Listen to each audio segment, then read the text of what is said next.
Soy Manuel Conde y estaré con ustedes de 3 a 4 de la tarde en su programa Cátedra Jurídica en la Z, un programa dedicado al análisis de temas jurídicos de interés y actualidad de la República Dominicana y el mundo. Hoy hablaremos de función pública y para ello contamos con la presencia del licenciado Gregorio Montero, un especialista en materia administrativa y en función pública. Actualmente se desempeña como viceministro de Reforma y Modernización del Ministerio de Administración Pública, pero además de ser abogado, licenciado en Derecho, egresado de la Universidad Autónoma de Santo Domingo, tiene especializaciones en ciencias políticas, maestría en administración pública por la Universidad de Utah y la Universidad Autónoma de Santo Domingo. Ha sido asesor de diferentes organismos internacionales, de la administración pública, ha participado en la redacción de decenas de artículos, tiene varios libros publicados en el ámbito del derecho administrativo y actualmente además asesora de manera honorífica a varias comisiones especiales que trabajan reformas de legislaciones o de reglamentos que tienen que ver con la administración pública. En el día de hoy vamos a hablar en primer término, en el primer segmento, de la función pública en sentido general, la parte histórica. En el segundo segmento hablaremos de la carrera administrativa, cómo se ingresa, el escalafón, las diferentes categorías de la función pública. Y en el tercer y último segmento hablaremos, entre otros temas, de las relaciones laborales que se producen en el ámbito de la administración pública y cuando existe conflicto o se produce la desvinculación, cuáles son los medios o recursos que tiene el funcionario o servidor público a disposición para impugnar esa decisión. Manténgase en sintonía y en breve iniciamos con esta interesante entrevista.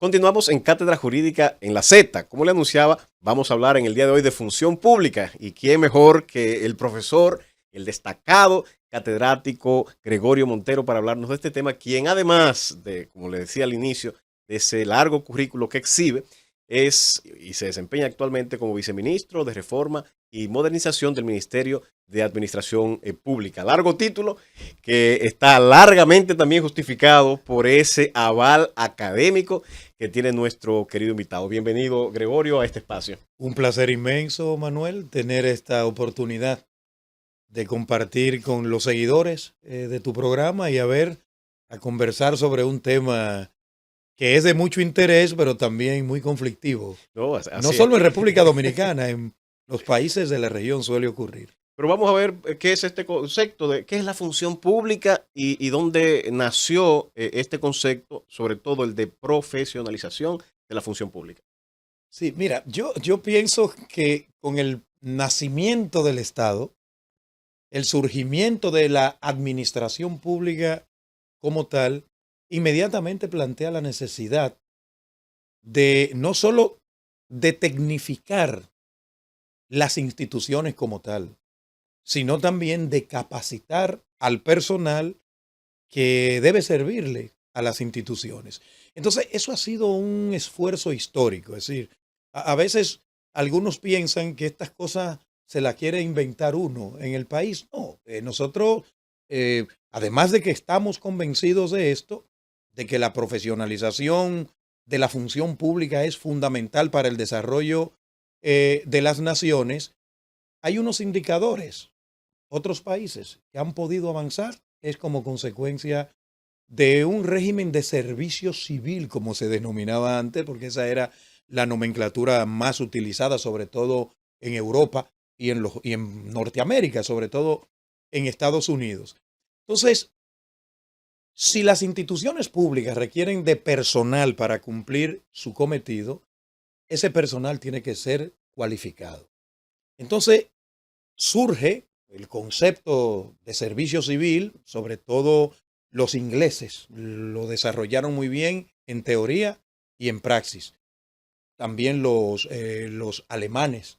Esto es tradición en ello. Para nosotros es como si fuera inventar algo. Para ellos es muy natural.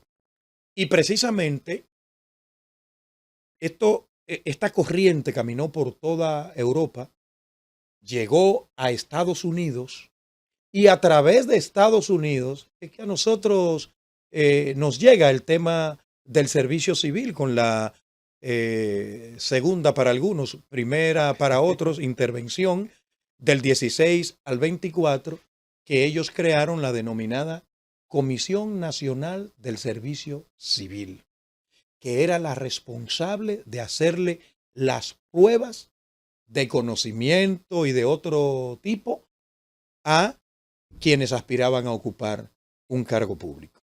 Interesante, interesante. Pero más próximo tenemos la experiencia de la ley 14-91. Correcto. Que es la ley de carrera civil y administrativa. Servicio civil y carrera administrativa. Correcto. Entonces, en esa experiencia es vamos a decir, la formalización de una aspiración que se tenía ante una sociedad que presionaba para que la función pública se profesionalizara. Háblenos un poco de esa experiencia de la ley 14-91. Sí, la 1491 tiene una prehistoria muy atrás.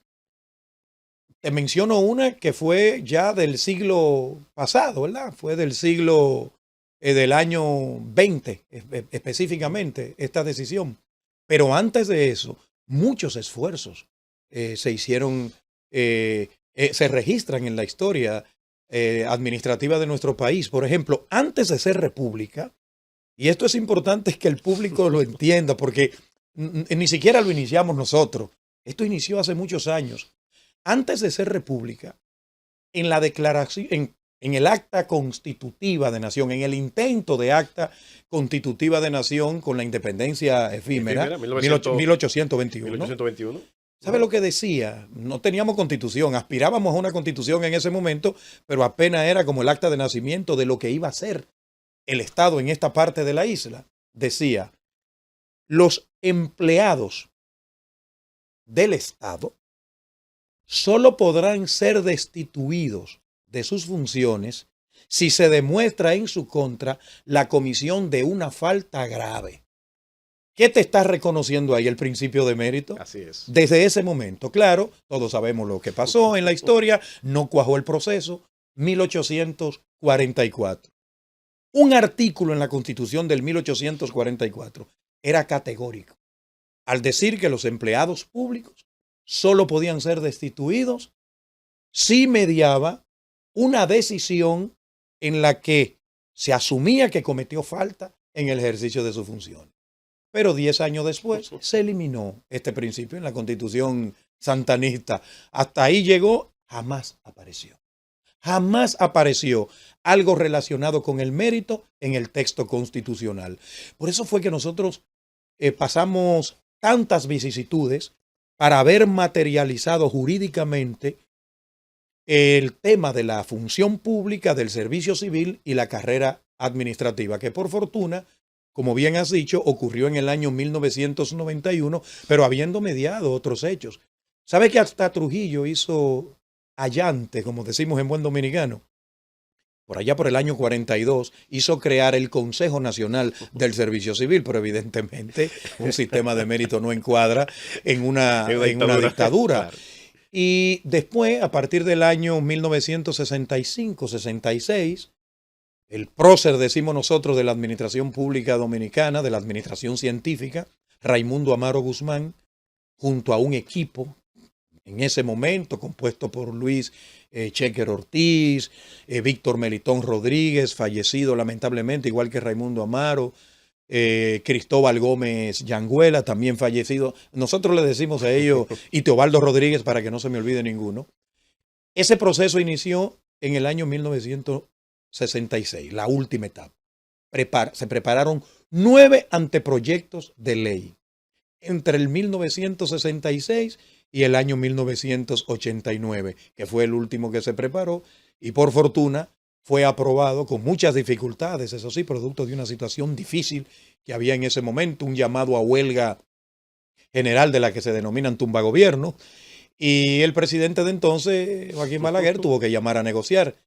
Y uno de los puntos en el pliego de condiciones fue la ley de servicio civil y carrera administrativa. A partir de ahí se empezó a hacer justicia al trabajador del Estado, porque los empleados del sector privado desde el año 1951 ya contaban con un régimen laboral. Y ahí creo que entonces la historia cambió y desde ese momento se han hecho los intentos por profesionalizar la función pública en la República Dominicana. La función pública no es otra cosa desde el punto de vista conceptual que ese conjunto de arreglos institucionales, normas, procesos, instrumentos de gestión que contribuyen a al efectivo manejo de los empleados que sirven a las instituciones públicas. Por eso es que hay distintos subsistemas. Antes de entrar ahí a los subsistemas y a la misma ley 41-08, quiero hablar un poco de ese contexto histórico de la 14-91, porque bien nos brinda el escenario del 66 y que desde allí viene esta presión para hacer del servicio civil, como se le llamaba, y la carrera administrativa parte del derecho positivo dominicano. Y qué coincidencia, precisamente en un gobierno de Joaquín Balaguer es que se aprueba la ley 14-91, que regularmente fueron gobiernos muy conservadores, pero eso surgió en un contexto especial de presiones sociales, de presiones internacionales, porque se aprobó el Código Tributario en el 92, el Código Laboral también se modificó. Se hizo un nuevo Código Laboral realmente, aunque mantiene muchos los principios del anterior, y precisamente también la ley de servicio civil, que así se llamaba. ¿Qué tiene de distinto esa ley a la actual y qué contexto histórico fue el que brindó la aprobación? La ley de... La 1491. La 1491. Mira, la verdad es, entre el derecho público, entre el derecho laboral público y el derecho laboral privado hay mucha conexión. De hecho, el derecho común, en este caso, para el derecho laboral administrativo es el derecho laboral privado. Yo pienso, y esto tal vez es importante destacarlo, no era que las condiciones técnicas estaban dadas para aprobar la ley. Es que eran situaciones políticas. Por eso el contenido de esa ley dejó mucho que desear en parte. Unas partes muy buenas, pero otras con muchas limitaciones. Por ejemplo, el artículo 28, si mal no recuerdo, de la 1491 decía que los empleados de carrera no podían ser destituidos si no se probaba en su contra la comisión de una falta grave o si en los procesos de evaluación daban resultados deficientes. Pero luego el 42 de la misma ley decía que un empleado de carrera cancelado sin justificación había que pagarle una indemnización y ya. Entonces, la ley tenía contradicciones que eran producto de esa misma situación, pero sin embargo, yo creo que era lo que se podía en el momento, porque la ley llegó bien al Poder Ejecutivo, la propuesta de ley. El problema es que empezaron a cortarle y de ahí salió con muchas dificultades. No había una convicción todavía, contrario a cuando se aprobó la ley 41-08, y ahí ya había una convicción de que había que realmente avanzar de manera definitiva en el tema. Y hay que verlo en ese contexto histórico. Cuando se llegaba al poder, el partido que ganaba las elecciones, una de las partes, como le digo yo, del botín de guerra eran las compras y las contrataciones, y la otra parte, la gran parte de ese botín de guerra eran los cargos públicos. Se trabajaba para alcanzar esas posiciones. Todavía queda mucho de esa cultura en la República Dominicana, pero al menos tenemos un instrumento jurídico que regula y norma el tema, que es la ley 41-08, que es el siguiente paso. Así es. Y mira, Manuel, uno también pensando en los sistemas antiguos, porque no siempre los sistemas de función pública han sido modernos, pero nosotros venimos de sistemas como, por ejemplo, porque no es solo el patronazgo, no es solo el clientelismo político, eso es nuevo relativamente, pero cuando tú tenías el sistema de herencia de los cargos públicos, nosotros tenemos remanentes todavía. No, pero que en Italia hasta hace poco existía el sistema de herencia de los cargos públicos. Claro, sí, pero hasta hace muy poco. Sí, pero cuando tú ves lo que pasa aquí, guardando las diferencias, en el ámbito legislativo, por ejemplo, es casi el sistema de herencia. Cuando tú ves lo que pasa en un hospital en mi pueblo, el cercado de San Juan de la Maguana, que cuando muere el conserje, entonces tratan de darle el cargo a un hijo, a una hija del conserje. Eso te está diciendo a ti, bueno, a mí, claro, por fortuna es en esos cargos.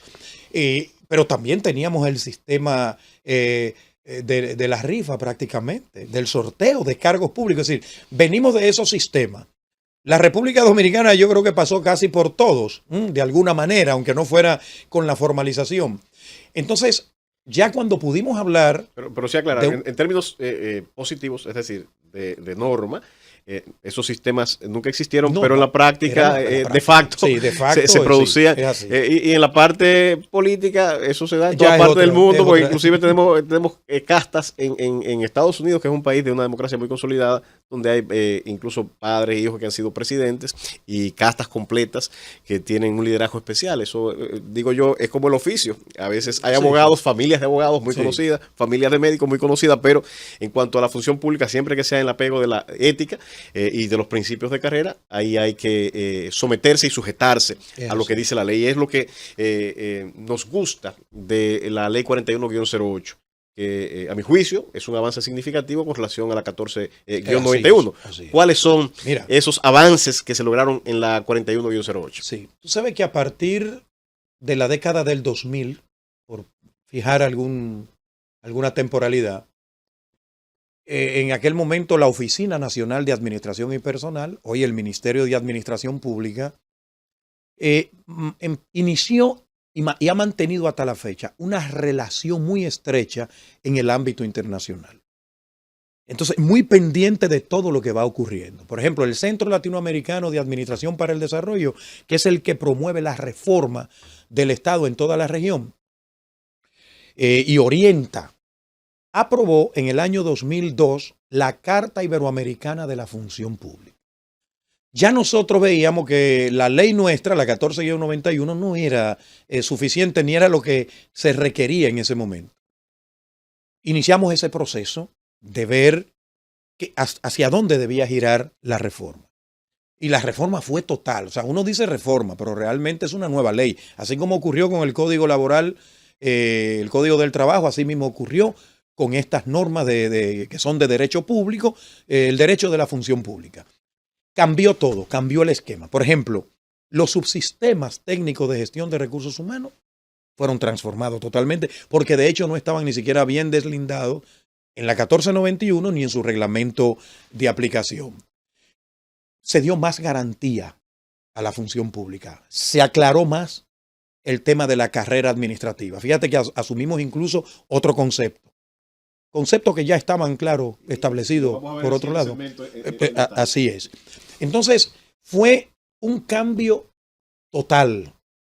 También colocamos, y eso es uno de los avances de la ley, separamos y se estableció una categoría de cargo mucho más específica porque no estaba como muy bien establecido y había más confusión. Todavía siguen confusiones, pero había mucho más confusión que las que hay en este momento. ¿Y la Constitución de 2010 qué agrega al sistema de carrera? Mira, la protección constitucional es lo único.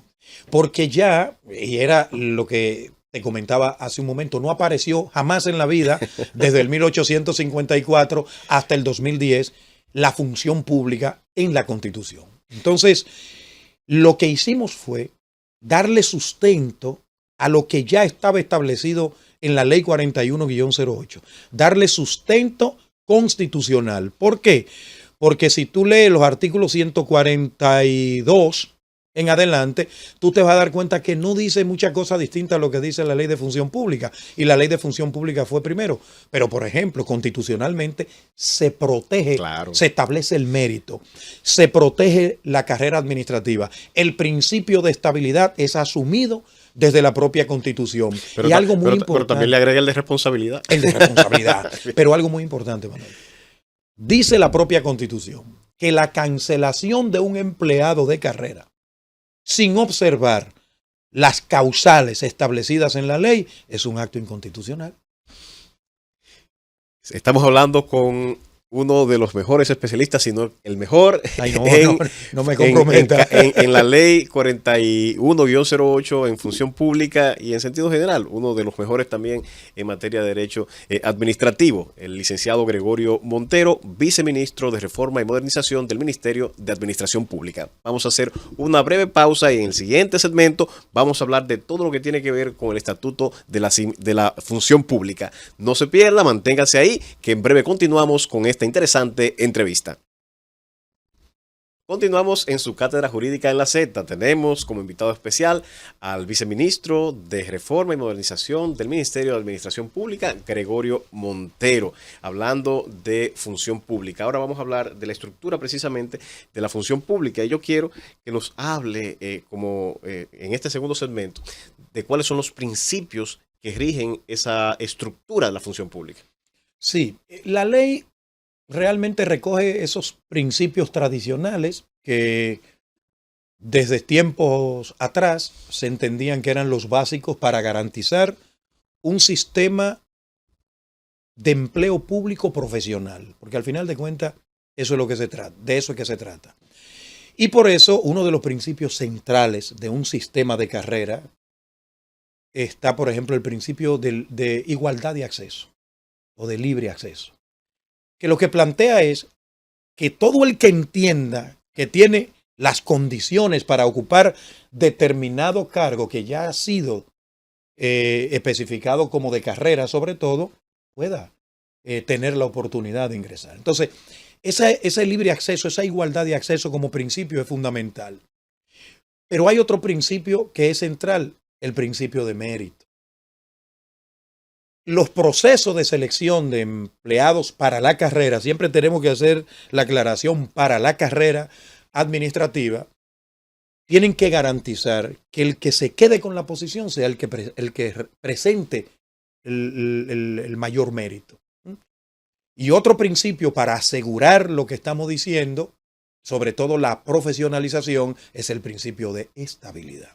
O permanencia. Sí, que en el pasado se conoció como el principio de inamovilidad. De hecho, en la carrera judicial todavía lo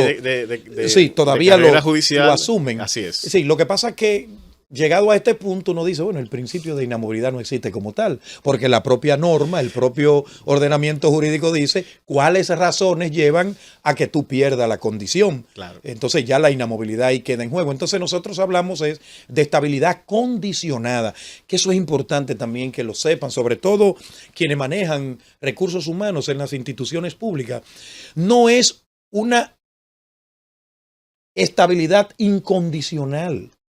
Es que la ley también establece sobre qué base ese principio de estabilidad funciona. Está condicionado al buen desempeño, al buen comportamiento, y la propia ley establece los mecanismos para garantizar esto.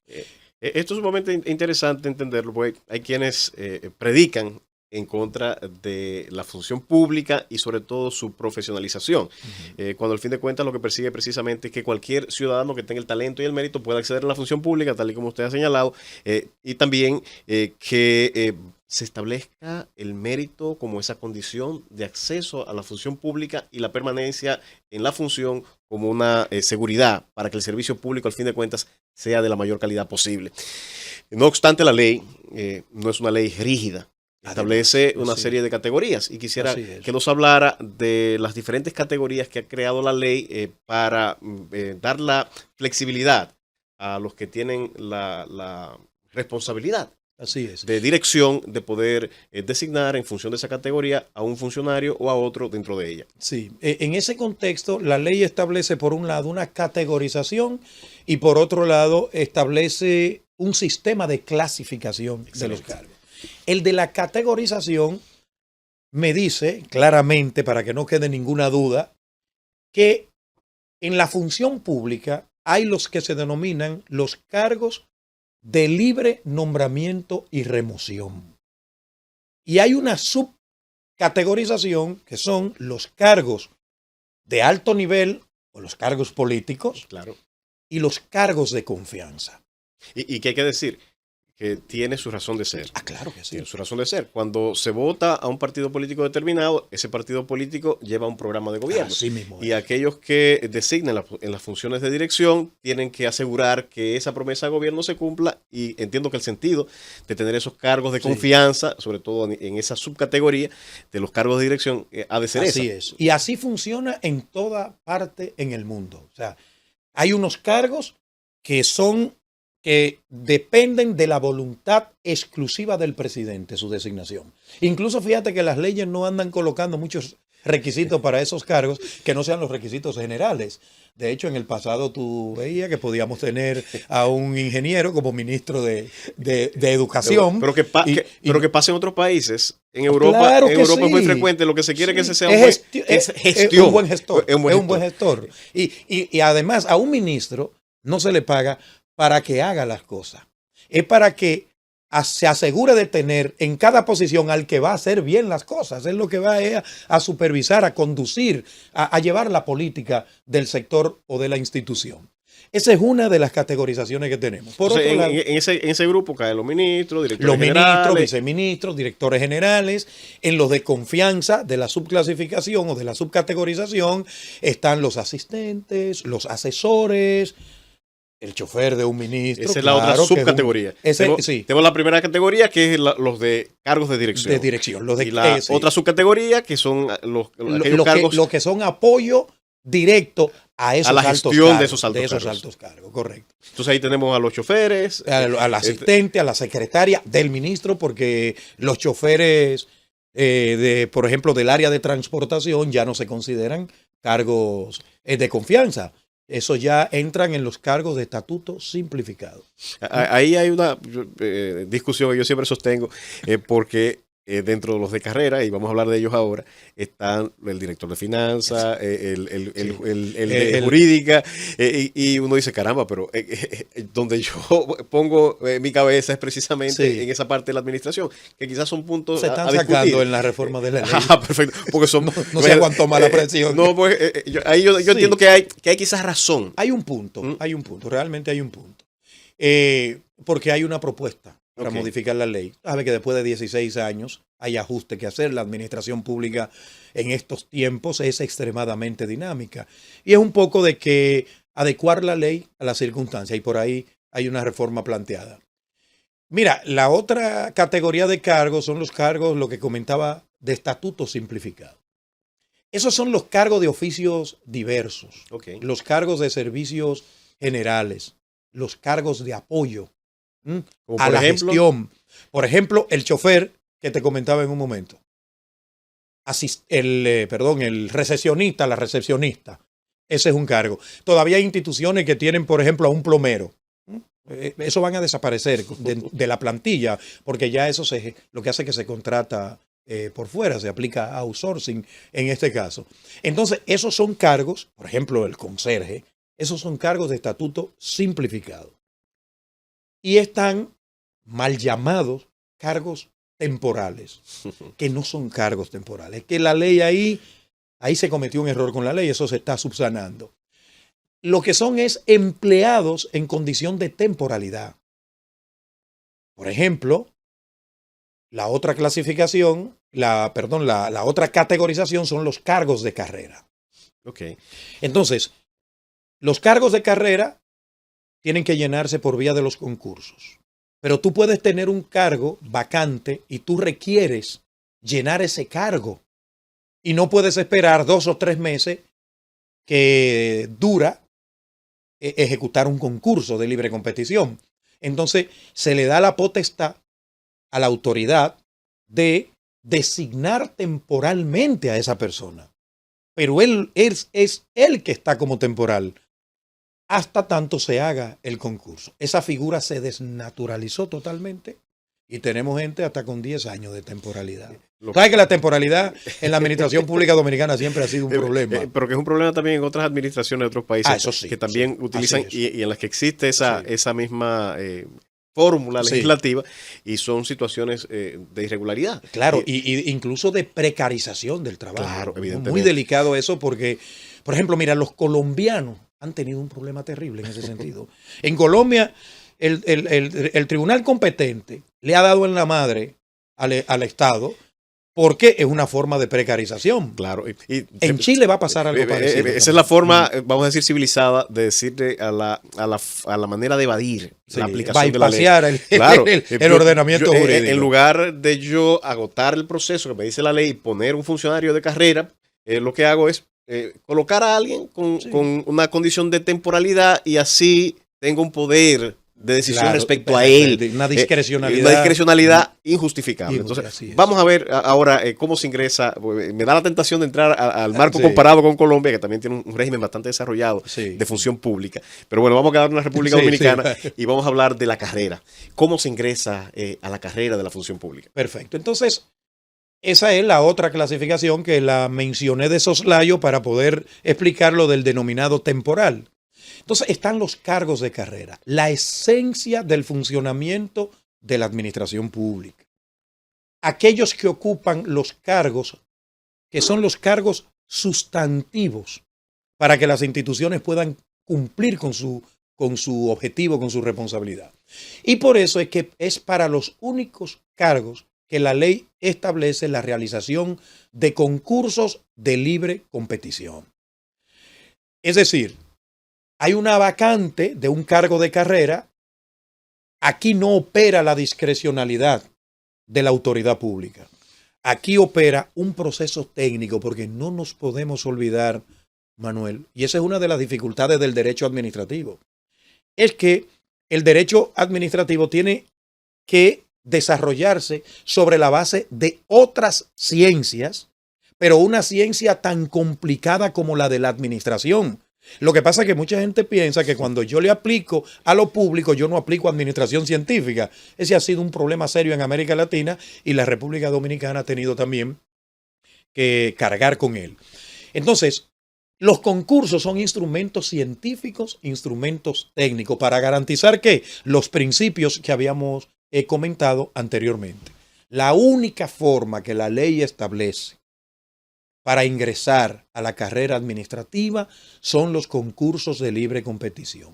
En el pasado, y por eso mucha gente se confunde, la 1491 permitía lo que los españoles le denominan un concurso sin oposición.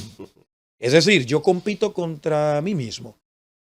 Mi cargo, yo lo estoy ocupando porque ya estoy dentro del cargo, ¿verdad? Me habían colocado ahí antes de la 1491, pero entonces me dan la oportunidad a mí, primero, de competir conmigo mismo, podríamos decir, porque demuestra que tú tienes la capacidad para ocupar ese cargo. Y había un proceso de evaluación interna. Ya eso no existe.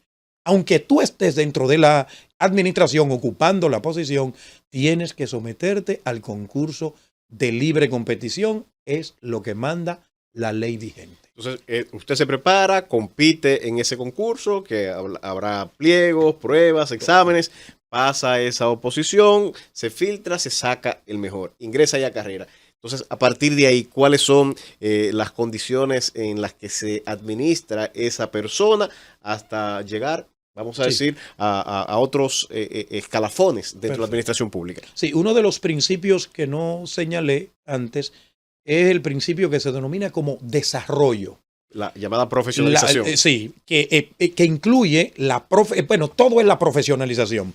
Pero el desarrollo incluye la capacitación y formación permanente, claro, pero incluye también la movilidad, la promoción y el ascenso, que son dos figuras diferenciadas en el ordenamiento jurídico nuestro. En otros ordenamientos jurídicos no es así.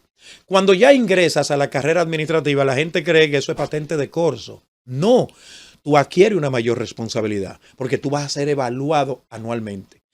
Y tu permanencia, ese principio de estabilidad o permanencia, va a depender de los resultados de esa evaluación, pero también el comportamiento. Tú tienes que respetar el régimen de deberes, el régimen ético y disciplinario para poder mantenerte en la carrera. Ahora sí, la condición de carrera, además del derecho de estabilidad, que también se maneja como un derecho, no solo como un principio, también te da el derecho al ascenso, a la promoción, a estudio, a licencia que no la tienen otros tipos, otra clasificación. Y lo vamos a ver más adelante en el siguiente segmento, pero antes yo quisiera que miráramos cómo y quién tiene a cargo la administración de esa carrera dentro de la función pública. Sí, mira, la carrera la manejan varias instituciones. La maneja el MAP, Ministerio de Administración Pública, que es el órgano rector. Pero también la maneja el INAP, el Instituto Nacional de la Administración Pública, que es una dependencia del MAP. Es el responsable de la capacitación y de la formación de los servidores públicos de carrera o no de carrera. Pero también están las oficinas de recursos humanos de cada institución del gobierno. Esas oficinas tienen una responsabilidad muy específica que se la da la propia ley. Ellas son las que manejan los procesos internos a sus instituciones para la gestión de los recursos humanos.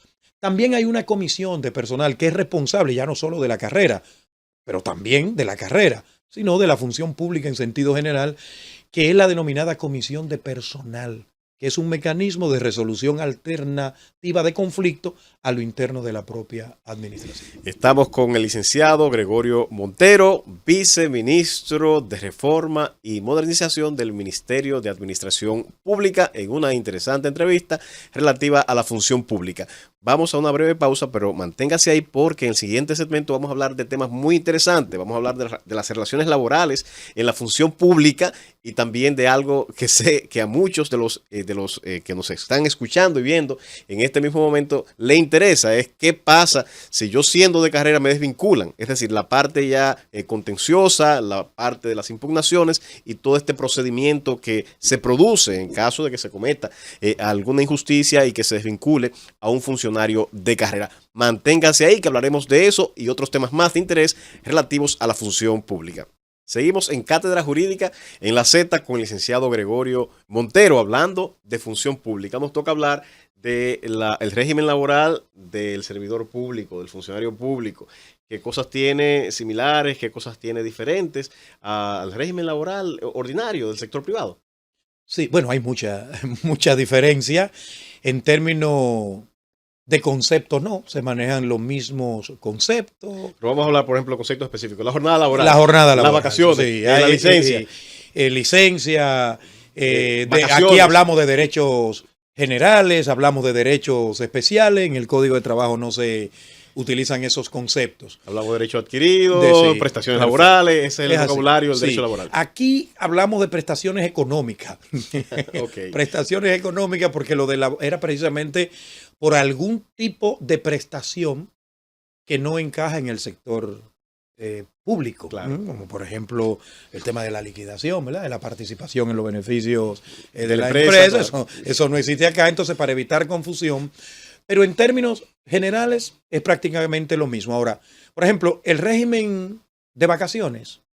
Pero antes de la jornada laboral. Sí, la jornada laboral en el sector público es 30 horas mínimo, 40 horas máximo. Es decir, que hay ahí... Tienen 4 horas a favor comparado con el sector comparado privado, que son 44 horas a la semana. Entonces, no más de 40 horas, no menos de 30 horas a la semana. ¿Y por día? Y por día no más de 6 horas, no más de 8 horas. No más de 8 horas. Ahí es similar al régimen de derecho laboral. Exactamente. Recuerda que en el sector público, por lo regular, casi nunca se trabaja fines de semana. Entonces ahí está la diferencia. Aquí también se plantea el pago de jornada extraordinaria. ¿Sí? Sí, con unas limitaciones, eso sí, nunca puede ser más del 30% del monto de tu salario normal, pero también bajo una supervisión. Esto es, si se excede del número de horas, sea semanal o sea diaria, entonces ahí nace el derecho al pago de horas extras, que igual ocurre en materia laboral. Sí, pero aquí, está limitado a un 30%. Y el cómputo de esas horas, porque también en materia de derecho laboral para el sector privado, se aplica un régimen especial para el cómputo de esas horas extras. ¿Es similar en materia de la administración pública? Sí, es similar. Bueno, no sé exactamente a qué te refieres con el cómputo. Porque estoy pensando en el registro más bien. Sí, no, la manera de computar es el valor de cada hora trabajada. Y también varía en función de en qué momento se realiza esa hora. Si es una hora nocturna, si es una hora diurna, no. Si es del fin de semana. No, aquí en eso no hay diferencia. Aquí basta con el marcado, el ponchado, como decimos, en el reloj. Se calculan las horas. Al mismo precio que las horas ordinarias. Al mismo precio que las horas ordinarias, pero luego entonces te dice, pero no te pago más del 30% de tu monto salarial. Y esto tiene una razón de ser. Si hay una efectiva supervisión, no se supone que yo tenga que trabajar tantas horas de manera extraordinaria. En la administración pública no puede ocurrir eso. Pero me parece que actualmente hay una prohibición de pagar horas extras de manera administrativa. No, realmente lo que hay es resistencia en ocasiones, pero el MAP, cuando están justificadas, les opina de manera favorable. Okay. Sí, tú sabes lo que pasa en la administración pública. A veces se festina esto. Y eso ya es un problema. Lo que hay es aprehensión, más bien. Y hay reclamo, pero hay mecanismo de determinar que realmente, por eso aquí, que realmente se hizo un trabajo. Aquí el supervisor juega un rol determinante.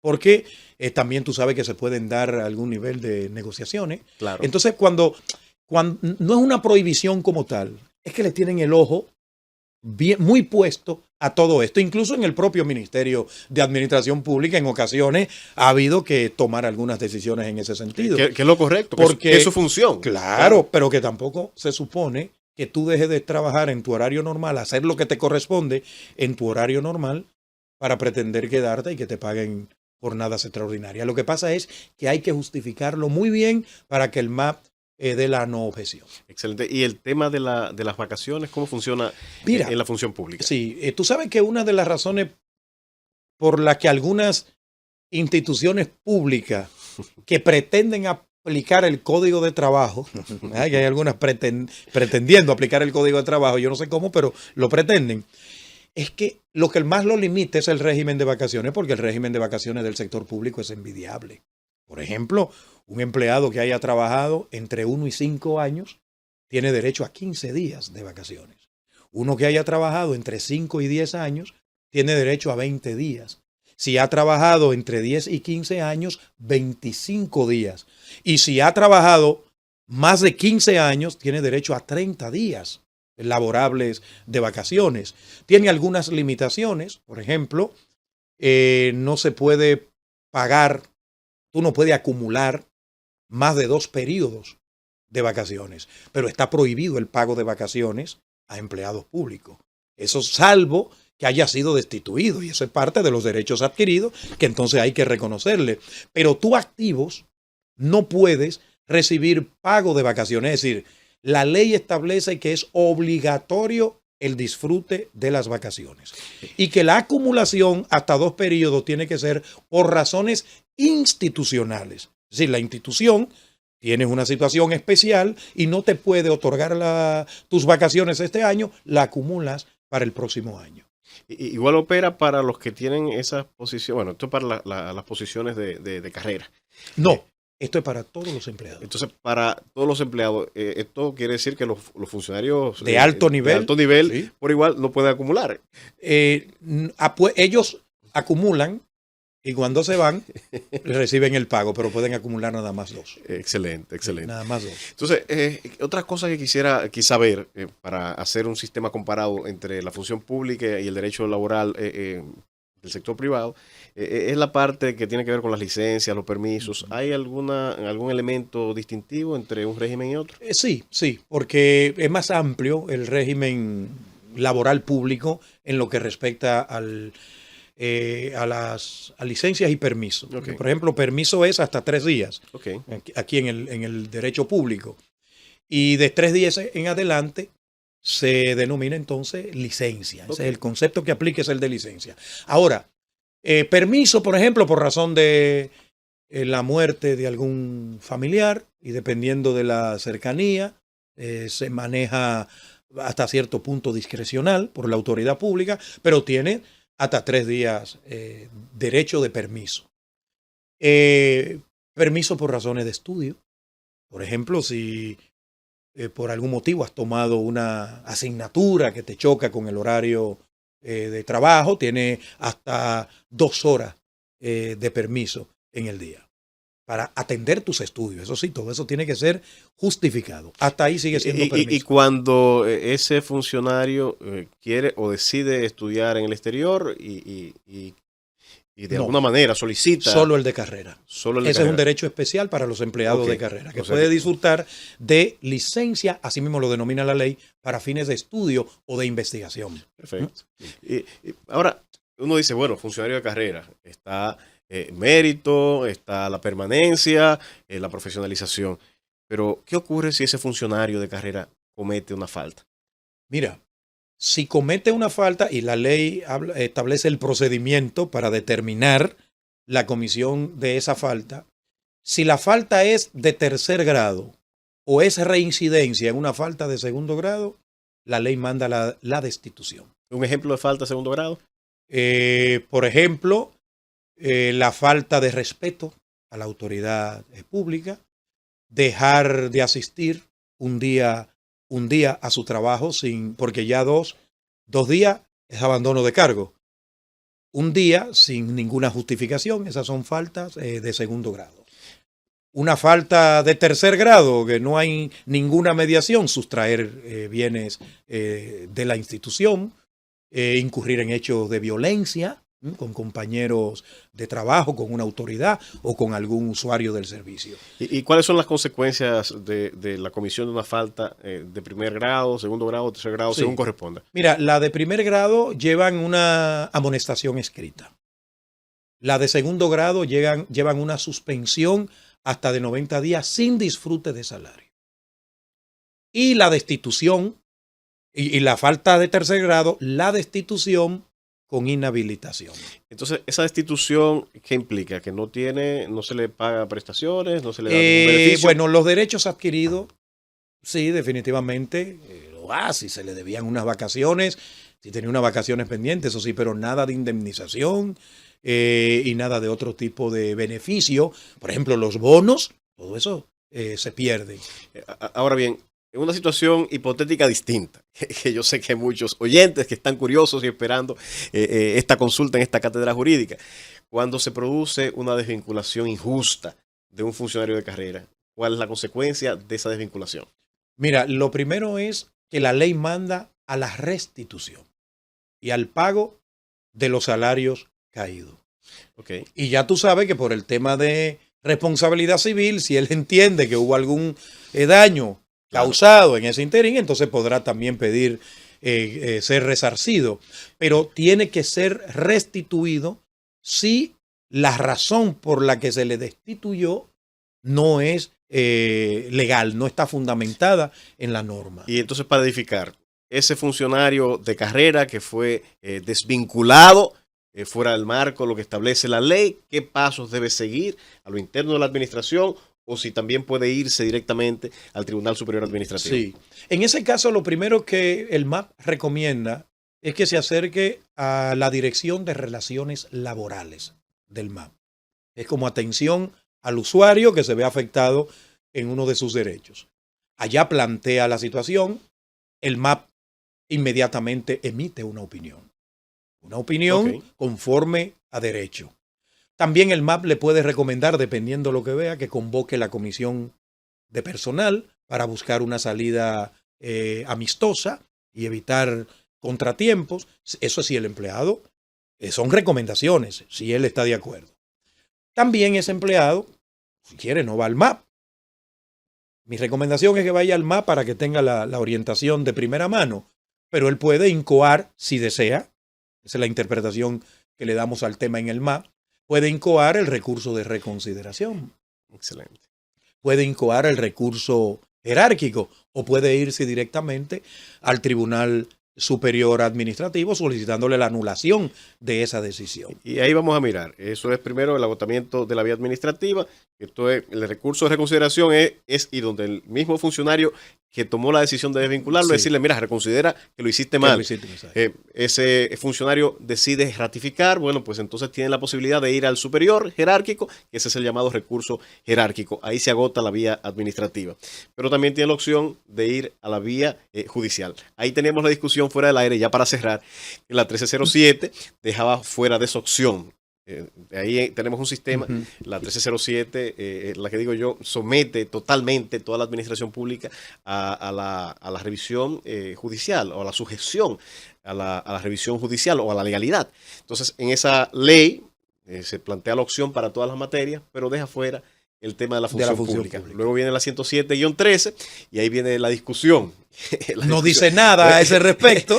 Entonces, la opción se plantea para todo lo que tiene que ver con derecho administrativo. Entonces, ha habido precedentes en materia tributaria en los que se ha discutido el mismo tema, porque después de la 1307 se modificó la normativa tributaria que obligaba también al agotamiento de la vía administrativa para ir a la vía judicial. Esto es, primero agotar el recurso de reconsideración, recurso jerárquico, como una vía para abrir la vía contenciosa.